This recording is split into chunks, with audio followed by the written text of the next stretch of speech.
dispositif d'investissement en déficit foncier, c'est quoi?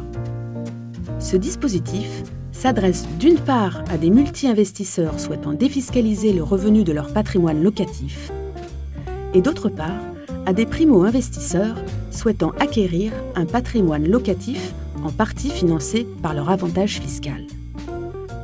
Lorsque l'ensemble des charges locatives d'un bien se révèle supérieur au revenu foncier du propriétaire, on parle alors de déficit foncier. Comment ça marche?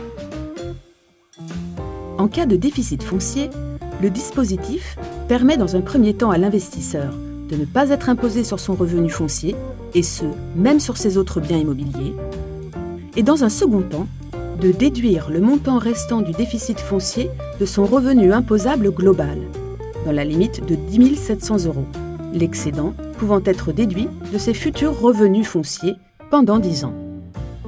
Prenons un exemple. Au cœur de la métropole rennaise, voici le château de la Touche-Milon, composé de 17 appartements d'exception.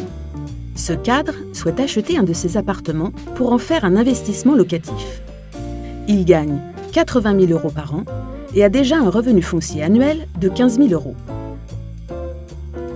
Le prix de revient de l'appartement est de 300 000 €, dont 212 100 € dédiés aux travaux nécessaires à la réhabilitation de ce bien durant 3 ans. Grâce à cet investissement, il bénéficiera d'un avantage fiscal important. Comment calculer cet avantage?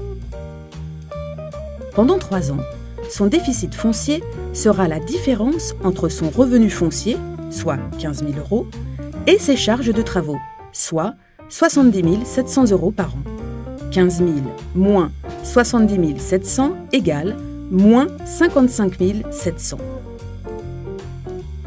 Sur ce déficit, 10 700 € seront directement imputés sur le revenu global chaque année pendant 3 ans. Et le solde, de 135 000 €, correspondant à 45 000 € x 3, pourra être utilisé pour absorber les revenus fonciers des 10 années suivantes. Ainsi, l'investisseur aura compensé en 13 ans les 212 100 € correspondant au coût des travaux sur ses revenus fonciers. Durant les 3 années correspondant aux travaux, il sera imposé non pas sur 95 000 €, 80 000 plus 15 000, mais sur 69 300 €, 80 000 moins 10 700. Et les 10 années suivantes, il sera imposé non pas sur la base de 95 000 €, mais sur la base de 80 000 €.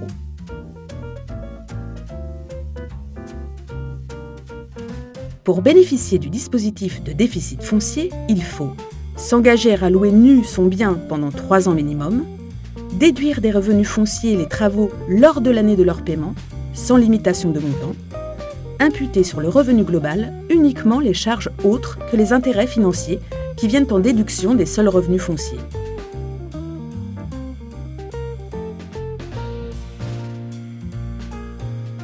En bref, investir avec le dispositif foncier, cela veut dire défiscaliser ses revenus fonciers, voire une partie de ses revenus globaux, passer dans certains cas à une tranche d'imposition plus faible, ne pas être soumis au plafonnement des niches fiscales, se constituer un patrimoine immobilier pour préparer l'avenir, participer à la rénovation du bel immobilier ancien, contribuer à une démarche de développement durable grâce à une faible empreinte carbone, avoir la fierté de participer à la sauvegarde du patrimoine architectural français.